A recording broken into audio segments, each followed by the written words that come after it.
Inter armaty leknůře, místo zvonku cinkal plnění. Král do boje tak,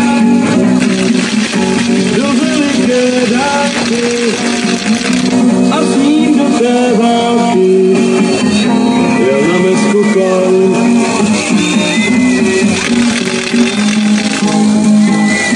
Král do boje tak, a sotva se vzdálil, tak ruky přepálil a dobýval mě. Vám potřít na hněv, když sledoval žháře, jak smívali tváře, vrchutu a krev. Slyšel se ptal u té hruze, Inter armaty leknůře, místo loučů držel v ruce hněv. Král do boje tak, a sotva se vzdálil, tak ruky přepálil a dobýval mě.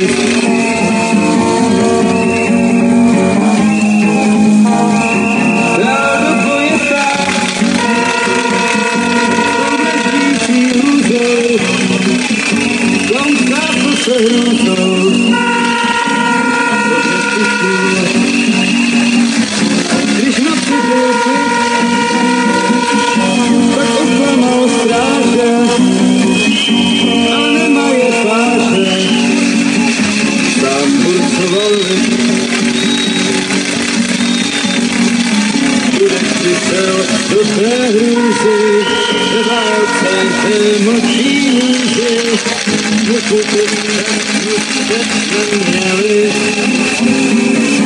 Král do boje tak, s tou vraždící hrůzou, klam krásl se hrůzou a odvedl kůl.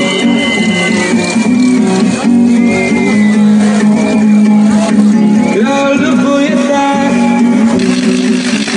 a s červáncí plítní,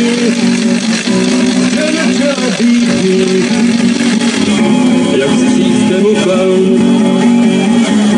Když západ tak slál, to potoků ten měl, klaun tušení neměl, jak zahynul král. Kdy kdo křičel při té hrůze, Inter armaty leknůře, krále z toho strachu vypil šlak. Klán tiše se smál a zem žila dále, a měla krále, klán na louku hrál, klán na louku hrál, klán na louku hrál.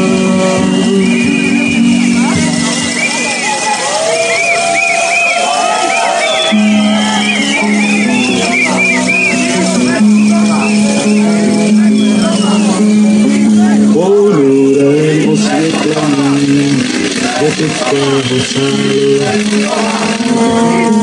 učíci vyděšení, hledí do sálu, a houfec mordýřů si žádá požehnání, vždyť prvním z rytířů je veličen stroka.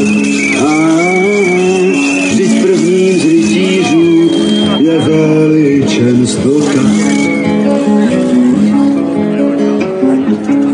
Kněz ďábelcem si slouží, z ofrátky má štolu. Pod fialovou komží láhev vitriolu.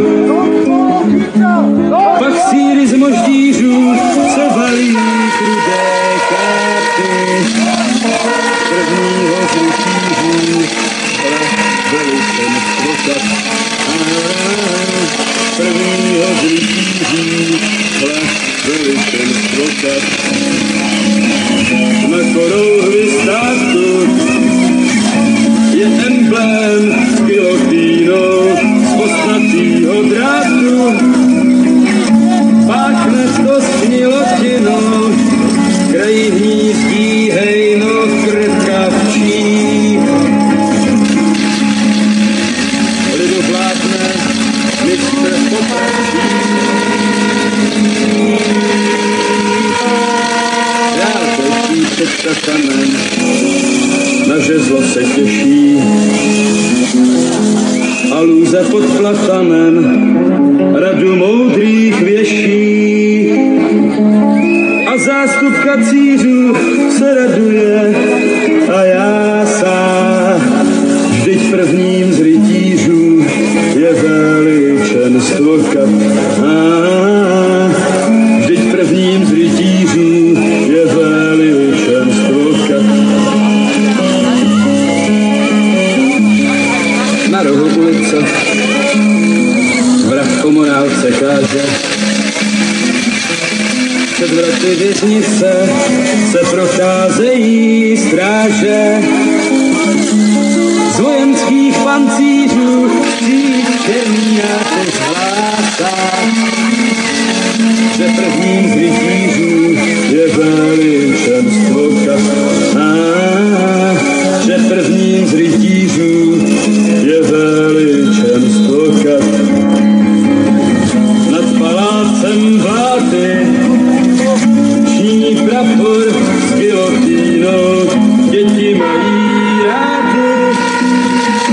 Kornouky se zmrzlinou, doktoré se na ně zlobí.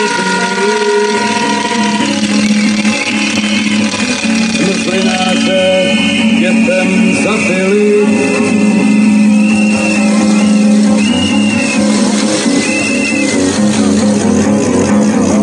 Byl hrozný tento stát, když musel si se dívat,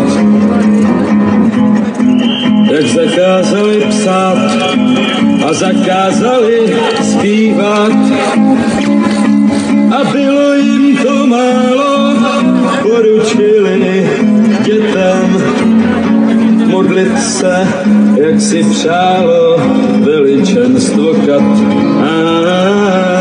Modlit se, jak si přálo veličenstvo kat. Ústupem na to viděl pro každého podíl. Syn otce nenáviděl, bratru skotil. Jen motýl smrtí hlad se nad tou zemí snáší. Tupých chlapí, veličenstvo kat. Kde v kruhu tupých chlapí, veličenstvo kat.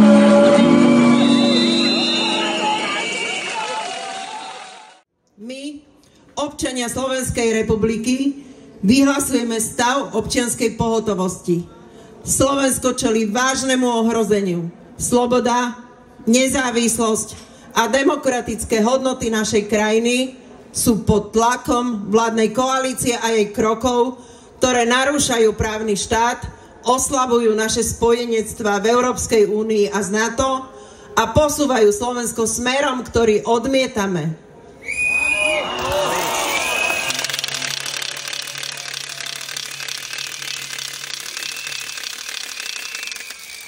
My nemôžeme mlčať. Sme zodpovední za budúcnosť Slovenska a jeho postavenie v slobodnej a demokratickej Európe.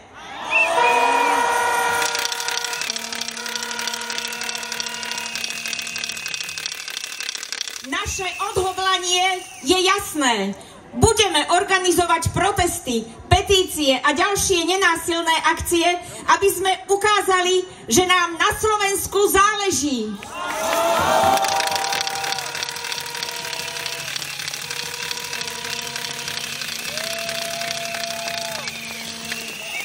Toto nie je len boj proti politickým krokom tejto vlády. Je to boj za hodnoty, ktoré nás spájajú. Slovensko patrí do Európskej únie a my urobíme všetko pre jeho slobodnú, demokratickú a bezpečnú budúcnosť.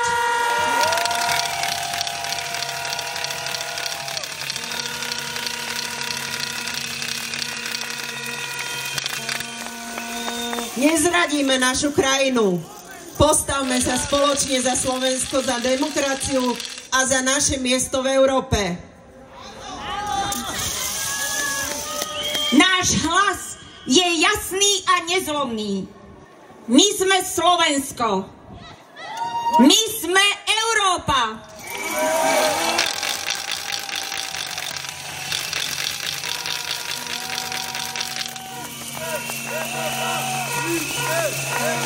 A zlo je rovnaké pre opozíciu, ktorú prosím, opozícia, zjednote sa, pridajte sa, opozícia. A občania sme my, občania a opozícia sa musí spojiť. To nie je, my nestávame sa politikmi, ale musíme proti jednému tomu spoločnému zlu spoločne bojovať.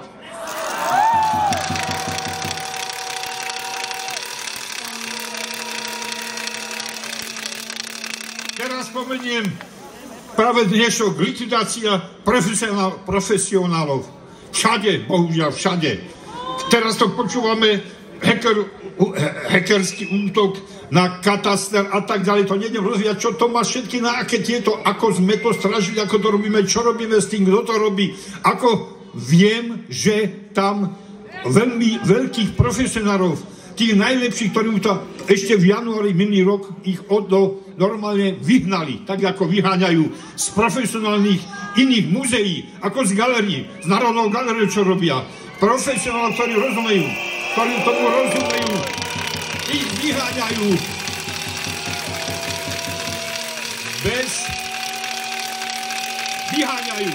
bez profesionálov na všetkých úsekoch, ktorí sme tam mali, ktorí sme mali kvalitných, bez nich nemôžeme ísť ďalej. Nemôžeme ich len tak vymeniť. A odkaz pani ministerke kultúry, keďže tu za umenie povedala, umenie má byť apolitické, nemá s politikou má nič spoločného. My, umelci, pozrieme dozadu, do dejín, výtvarné umenie, teraz literatúra pre Boha, kinematografia, filmy vynikajúce, vizuálne umenie som spomínal, literatúra a tak ďalej. Víte si predstaviť, keď sa pozrieme dozadu, do dejín 100 rokov, 200, 300, alebo súčasné o vojnách, o všetkom, o tom, čo všetko politici stvárali, aby umelci na to nereagovali. Dotácie do fosílnych palív za posledných 10 rokov boli len na Slovensku okolo 5 miliard eur. Od začiatku ruskej invázie sme zaplatili vyše 13 miliard eur za plyn a ropu. Podľa premiéra to je málo? V modernej európskej krajine by vláda presadzovala sociálne spravodlivé a zelené riešenia, ako sa zbaviť našej závislosti od ruských fosílnych palív. Nechceme vidieť premiérové videjká so zlatými závesmi. Chceme nudné veci ako zákony, stratégie, podrobné plány, ako sa tejto závislosti zbaviť.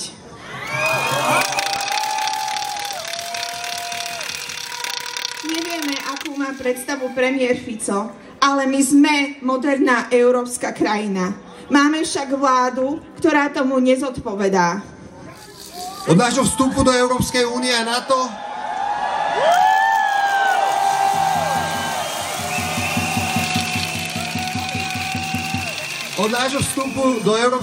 NATO sme okrem mnohých neistot mali vždy aspoň jednu istotu. Istotu našej európskej perspektívy. Vlády sa striedali a hoci svoj vzťah k demokracii mali rôzny, žiadna nás nesmerovala mimo Európskej únie a mimo priestor západnej civilizácie.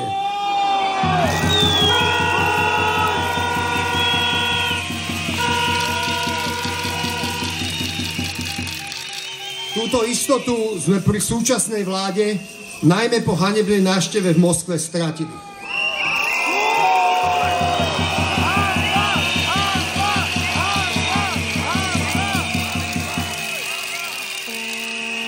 Latentný obdiv ku Kremlu dnes otvorene prechádza do ďalšej fázy a to je spojenectvo.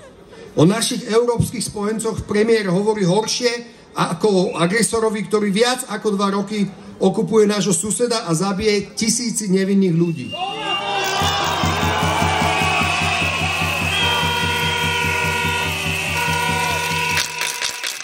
Na šírenie ruskej propagandy už nie je treba anonymných trolov. lebo ju úspešne šíria vládni politici sami. Do Európy nechodia a na dverách Kremľa si už podávajú kľúčky.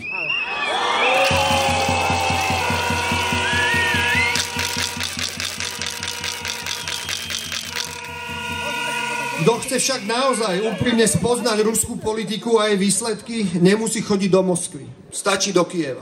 Navštíviť napríklad detskú nemocnicu, v ktorej sa liečia deti s traumami z vojny, deti, ktoré zažili násilie a ktoré sa doteraz boja akéhokoľvek zvuku. Pretože zvukom Ruska nie je soprán, ani Netrebko v Národnom divadle.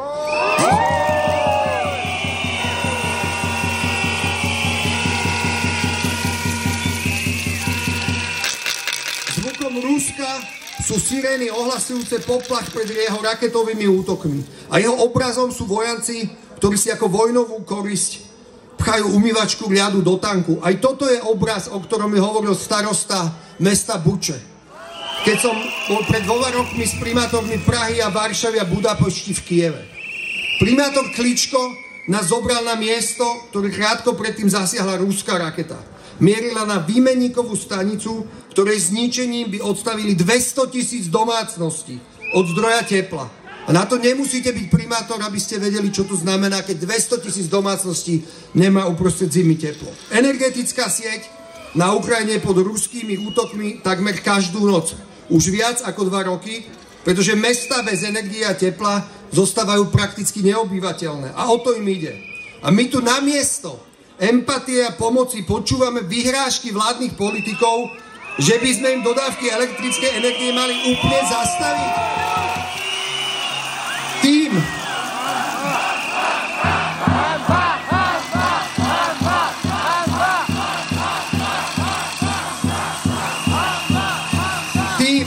že ich pripravia o energiu, o svetlo, o teplo, netrestajú prezidenta Zelenského ani vojakov v zákopoch. Ohrozujú obyčajných ľudí, deti, ich rodičov, ich starých rodičov. Lebo prístup k energii v zime a mraze môže byť práve pre týchto ľudí rozdiel medzi životom a smrťou. Mám to naozaj chápať tak, že naša vláda si vybavuje účty s bezbrannými občanmi Ukrajiny? Kam sme sa to dostali? Myslím si, že aj pri politike na akékoľvek svetové strany sú v prvom rade dôležité susedské vzťahy. Pretože s Ukrajinou, a rovnako ako s Českom, Poľskom, Maďarskom a Rakúskom, budeme s susedmi aj potom, keď táto vláda skončí v histórii. A to najsmutnejšie, čo po nej môže zostať, je, keď celé generácie jedného z našich susedov budú svojim deťom hovoriť, že my sme boli tí, ktorí sa pridali na stranu agresora, keď ním usiloval o život. Moja obľúbená prezidentka Zuzana Čaputová zvykla hovoriť, akého koňa osedláš, tam ťa dovedie. Premiér Fico osedlal koňa krmeného nenávisťou, konšpiráciami a lžami. A vedie nás preč z Európy. Do spoločnosti, kde ľudský život nemá cenu, do náruče vojnového zločinca a v ústretí ďalším ďarebáckym režimom. Je na nás, aby sme to zastavili. My sme Európa. Ďakujem veľmi pekne.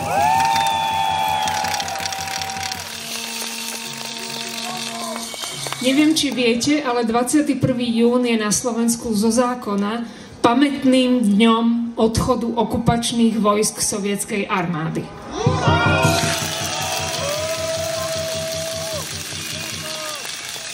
Myslím v týchto dňoch na obrovské vzopätie občianskeho spoločenstva, občianskych aktivít pred voľbami v roku 1998. Vďaka mečiarizmu sme sa vtedy ocitli mimo spoločenstva krajín, ktoré vyznávali demokraciu a západné hodnoty. Západnú civilizáciu. Vďaka občianskej spoločnosti sme tú zákrutu ako krajina vytočili. Stali sme sa napokon súčasťou Európskej únie, NATO, Schengenu a eurozóny. Stali sme sa hrdou európskou krajinou.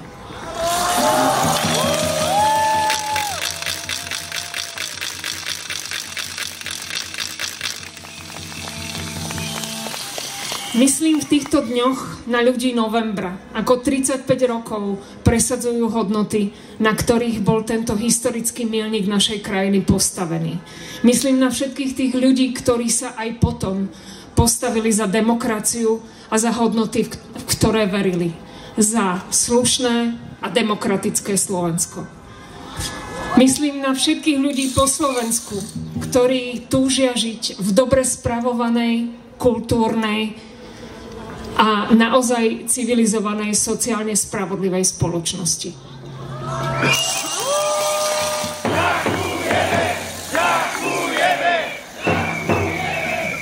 Dobrý večer, já děkuju vám. Vážím si toho, že dnes tady můžu být s vámi a vážím si i toho, kolik vás tu je.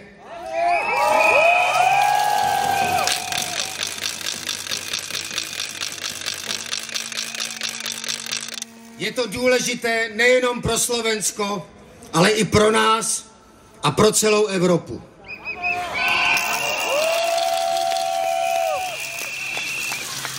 Kolikrát jsme četli, že se v historii děti ptali svých rodičů, jak jste to mohli dopustit.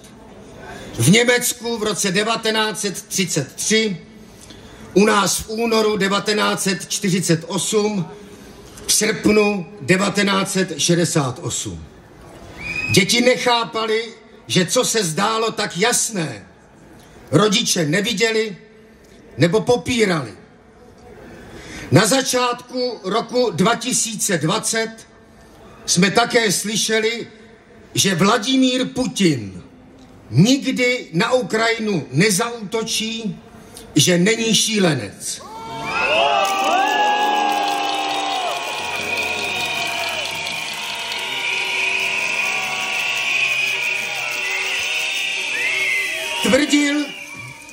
Tvrdil to v Česku Miloš Zeman a u vás Robert Fico.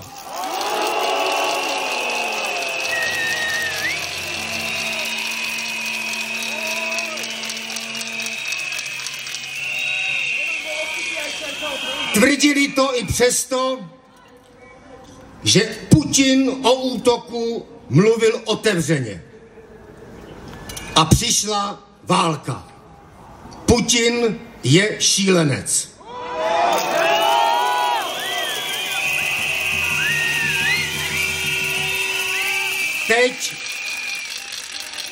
Teď Fico tvrdí, že Putin chce mír, že se Ukrajina má přestat bránit a dokonce vyhrožuje, že Ukrajině přestane dodávat elektřinu.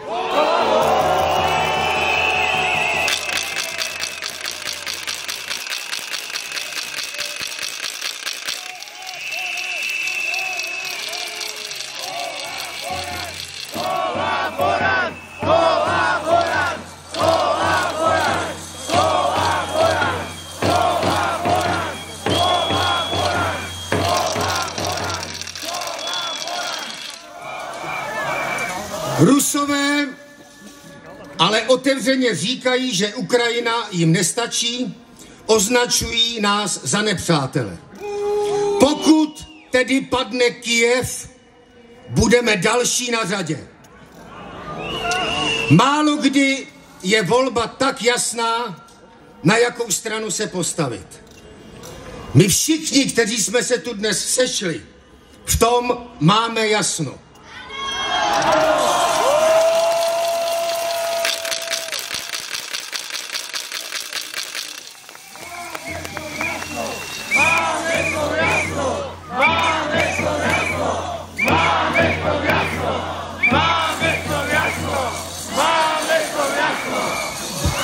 Pokud chceme svým dětem odpovědět na otázku, co jsme dělali, když se rozhodovalo o osudu Slovenska, Ukrajiny a Evropy, nesmíme mlčet.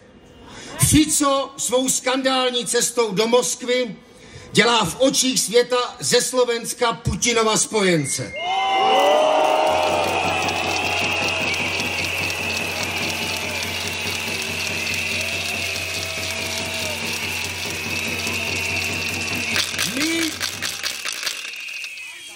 My ale víme, že to tak není. A vy jste toho dokladem.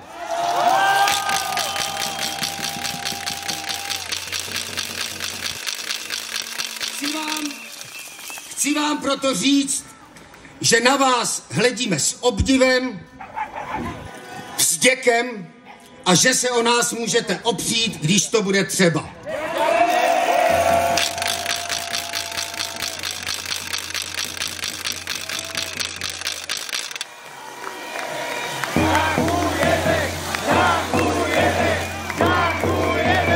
Opatrujte se a vytrvejte, všechno dobře dopadne a to vám říká Anděl Páně.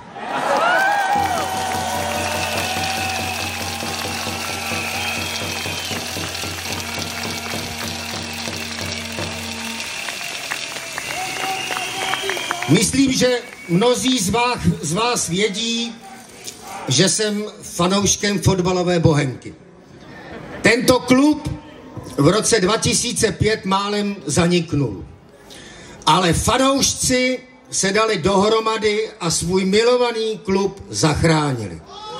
A ti fanoušci, i když se Bohemce nedaří, mají takové heslo. A já bych si přál, aby jsme ho dneska společně zvolali.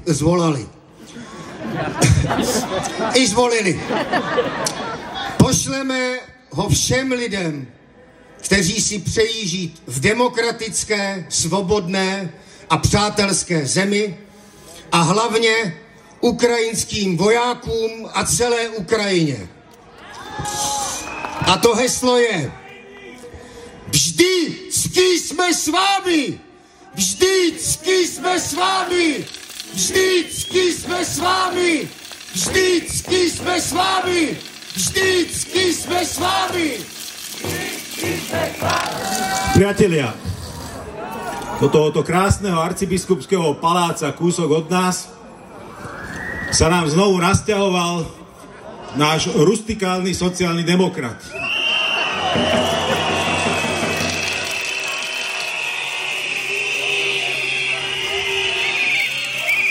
Je to skutočne sociálne sítiaci človek, ktorý sa rád private jetmi vozí, aby sa mohol vyvalovať v zlatej vani a míňať za týždeň toľko, koľko priemerný Slovák zarobí za rok.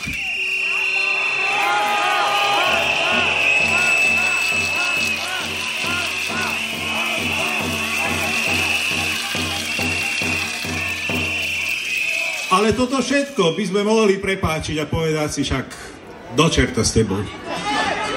Ale keby nevládol takým spôsobom, že konsoliduje dlh financií na úkor z nás všetkých, vyberá viacej peňazí, aby si mohli nakúpiť viacej VIP lietidel, aby viacej stihli pracovných ciest nad fotbalové majstrovstvá a do VIP loží na Formulu 1. A to je hanba.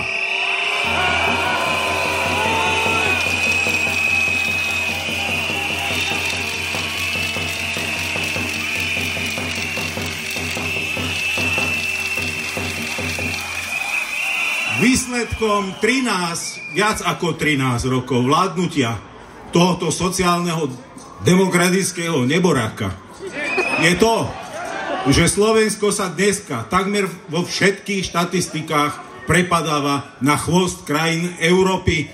Jednoducho máme najnižšiu priemernú mzdu v Európe, máme najvyššiu infláciu v eurozóne a najvyšší rast cien potravín. To je výsledok vládnutia tohoto kaviárového socialistu.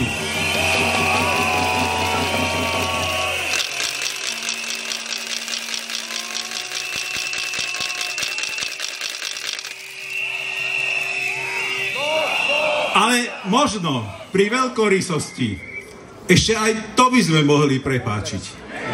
Ale to, že tento človek koná ako agent cudzej moci a koná proti vlastnej krajine, to prepáčiť nevieme. Robert Fico je agent cudzej moci. Na minulom mítingu ste hovorili, že zrádza záujmy spojencov. Aj na to sa môžeme vykašľať, pretože zrádza v prvom rade záujmy nás všetkých v krajine, v ktorej žijeme, v ktorej sme sa narodili a ktorú milujeme. Robert Fico nás ťahá do vojny na strane Ruska proti nášmu susedovi. Ťahá nás do vojny na strane ruského fašizmu a neoimperializmu. Robert Fico nás robí spojenca Ruska, otvára západný front, robí nás nesuverénnou felvideckou provinciou Orbánových záujmov a správa sa ako ruská onúca a nie ako suverénny politik.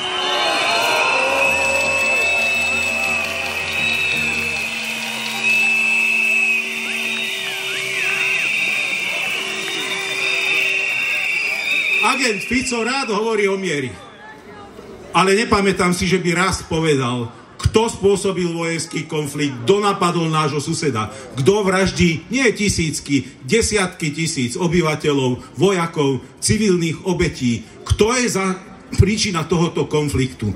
A ešte má v sebe toľko podlosti, že nie len, že otvára západný front, ale za rukojemníkov si chce brať ešte aj tých ukrajinských občanov, ktorí utekajú pred biedou vojny a našli slobodu a azyl v našej krajine. To je neakceptovateľná hanba. Mier chceme všetci. A najviac mier chcú Ukrajinci. Ale porážka nie je mier. Kapitulácia nie je mier. Prímerie nie je mier. Ak pripustíme ďalší Mníchov, tak sa história zopakuje a zopakuje sa tragickým spôsobom.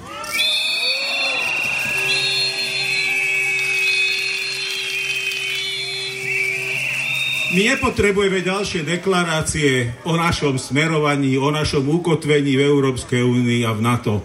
My nepotrebujeme o tom ďalšie keci. My potrebujeme, aby tu bol politik a tu bola vláda, ktorá sa správa ako demokratická európska krajina, ktorá koná ako demokratická krajina, ktorá sa správa ako zodpovedný člen Európskej únie, vyspelá, hrdá krajina a zodpovedný člen Severoatlantickej aliancie, ktorá garantuje našu bezpečnosť pred rozpínavosťou sa ruského agresora.